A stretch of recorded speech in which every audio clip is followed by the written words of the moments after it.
chers internautes, on se retrouve pour l'épisode 4 de Eurydice en immersion dans les coulisses du TES. Aujourd'hui, je vous présente Ajar. Bonjour Ajar, et Elodie. Bonjour Elodie et bienvenue au Théâtre Eurydice. Merci de nous avoir accordé quelques instants pour qu'on puisse faire une interview ensemble dans notre série YouTube. Alors, vous faites partie du pôle Art et Handicap. Est-ce que vous pouvez nous en dire quelques mots ? Alors, le pôle Art Handicap, c'est un dispositif qui est géré par l'association La Sauvegarde des Yvelines, comme le Théâtre Eurydice. C'est la même association qui gère les deux. C'est un dispositif qui a pour mission de favoriser l'accès à la culture pour tous, et plus particulièrement pour les personnes en situation de handicap qui sont accompagnées par des établissements médico-sociaux. Donc notre travail, ça consiste à outiller les acteurs de la culture et les acteurs du médico-social. Et donc vous êtes toutes les deux au sein de ce poste, au sein d'Eurydice, à plein temps, ou est-ce que vous êtes amené à faire des déplacements ou vous travaillez à mi-temps ? Moi, je suis pour le coup chargée de mission accessibilité au pôle Art Handicap. Je suis à temps plein au pôle Art Handicap, 70-92. Et effectivement, on a pas mal de déplacements parce que nous, la logique de notre travail, c'est vraiment l'aller vers, donc aller vers nos partenaires, aller chercher des partenariats, aller sensibiliser, aller former, aller accompagner. Donc on est amené toujours à être à l'extérieur, on n'est pas souvent au bureau, mais ça n'empêche qu'on a un temps de travail ici au bureau avec Elodie. Alors, est-ce que vous pouvez nous dire comment se fait le lien entre le pôle Art Handicap et les Eurydice ? Alors déjà, nos bureaux se trouvent au sein de les Eurydice. Et en fait, historiquement, le pôle Art Handicap a été créé par le Théâtre Eurydice. En fait, ça s'est fait par justement la double identité que porte le Théâtre Eurydice, que le Théâtre Eurydice, c'est à la fois une structure culturelle, donc un théâtre, et aussi une structure médico-sociale, donc un ESAT, un établissement et service d'accompagnement par le travail.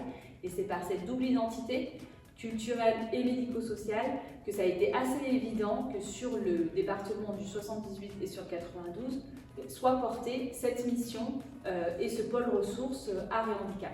Tout à l'heure, vous m'avez parlé que vous étiez en recherche constamment de nouer des liens avec des partenaires.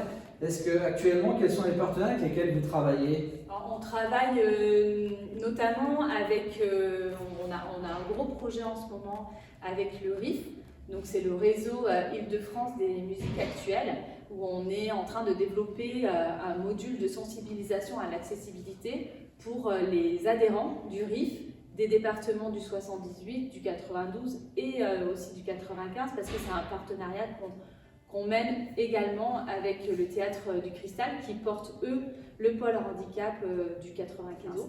Donc on travaille régulièrement avec plusieurs réseaux d'Île-de-France. Là, notre travail consiste notamment à accompagner les professionnels de la culture, à changer un peu leur regard et à un peu ouvrir en fait leur manière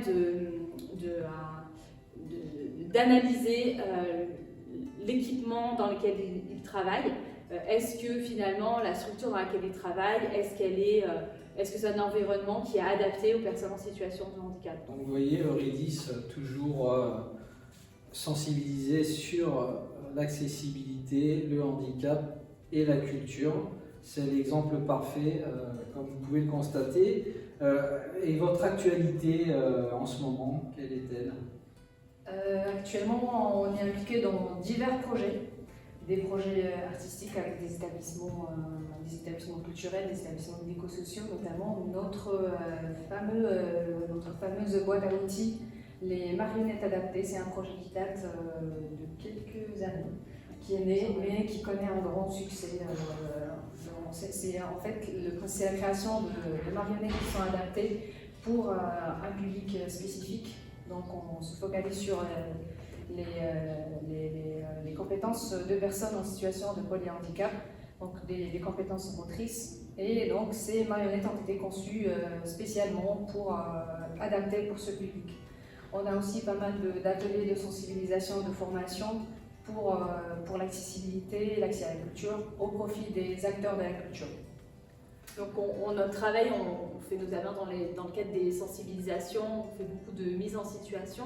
Donc l'idée, c'est de permettre aux acteurs de la culture de se mettre à la place d'une personne en situation de handicap. Donc ça peut être dans un fauteuil roulant pour tester l'accessibilité de leur établissement, se rendre compte si réellement si leur équipement est accessible ou pas.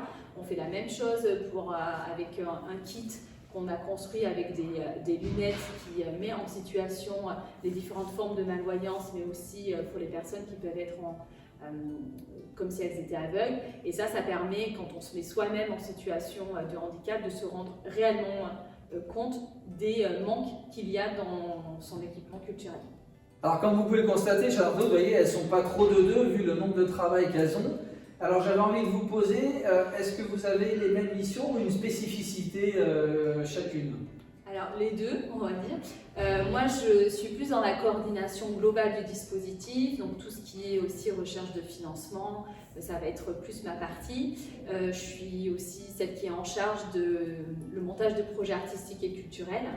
Et du coup, Ajar est vraiment la spécialiste de l'accessibilité. Alors moi, ma spécialité, c'est plus les diagnostics d'accessibilité. Alors au-delà d'être une étude qui est technique, donc on vérifie la conformité d'établissement du cadre normatif d'établissement avec la réglementation, nous on l'utilise comme un outil de sensibilisation des personnes des établissements culturels, passant par la vérification donc, du cadre bâti des sous-espaces, et en même temps donner des recommandations, expliquer le pourquoi des choses, pourquoi on recommande ça, pourquoi on plutôt ça que autre chose, et on propose des solutions qui sont vraiment adaptées à l'établissement. Et on travaille ensemble sur d'autres choses avec Elodie, notamment la conception d'ateliers, de formation, de sensibilisation. Je te laisse rebondir si tu veux. Oui, là on a créé très récemment un module de sensibilisation sur le polyhandicap, donc comment prendre en compte les besoins spécifiques du polyhandicap dans leur accès à la culture. Donc on l'a testé il y a quelques semaines et ce module va pouvoir du coup être intégré à notre formation sur 2 jours qui est sur l'accessibilité culturelle. Donc chers internautes, comme vous voyez l'actualité du moment, et est-ce que vous pouvez nous dire s'il y a des projets à venir? Alors oui, en fait actuellement on est en train de constituer un comité de pilotage constitué de personnes en situation de handicap et du coup on est en train de solliciter nos partenaires. Donc ce comité de pilotage sera constitué notamment de travailleurs de l'ESAT Eurydice, mais aussi de personnes d'un IME, d'une adhérente de l'association Valentin Aoui. Donc on essaie en fait de le constituer avec une représentativité de toutes les formes de handicap, donc visuel, auditif, psychique, mental, autisme.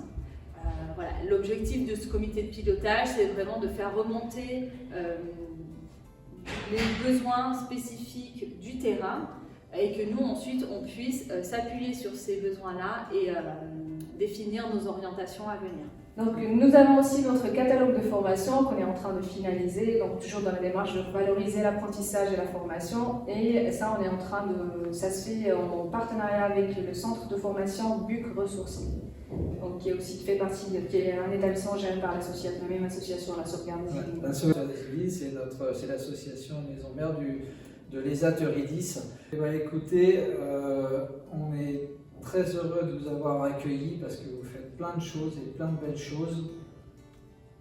Comme vous êtes également de belles personnes, comme vous pouvez le constater, chers internautes. Et est-ce que vous pourriez me dire, pour conclure, c'est notre petit rituel entre les internautes et Eurydice, en un mot ou en une phrase maximum, comment vous définiriez votre fonction au sein du Polar et Handicap? Alors ma fonction en un seul mot, moi je dirais facilitatrice. Et Elodie? En fait, nous, notre devise, en tout cas au Polar Handicap, c'est faire de l'accès à la culture une réalité pour tous. Donc voilà, je trouve que c'est quelque chose sur lequel on essaie d'amener les personnes vers ça. Donc c'est quelque chose auquel on croit. Faire de la culture une réalité pour tous, c'est une excellente phrase. Vous avez été excellente. Et encore un grand merci d'avoir accordé de votre temps, parce que comme vous avez pu le constater, elles ont beaucoup de choses à faire, énormément de travail. Donc encore 1000 merci Et on vous souhaite plein de bonnes choses pour l'avenir. Et on sera amené à se revoir peut-être pour un autre épisode dans quelques mois ou années pour voir l'évolution de tous ces projets, tous ces beaux projets en cours.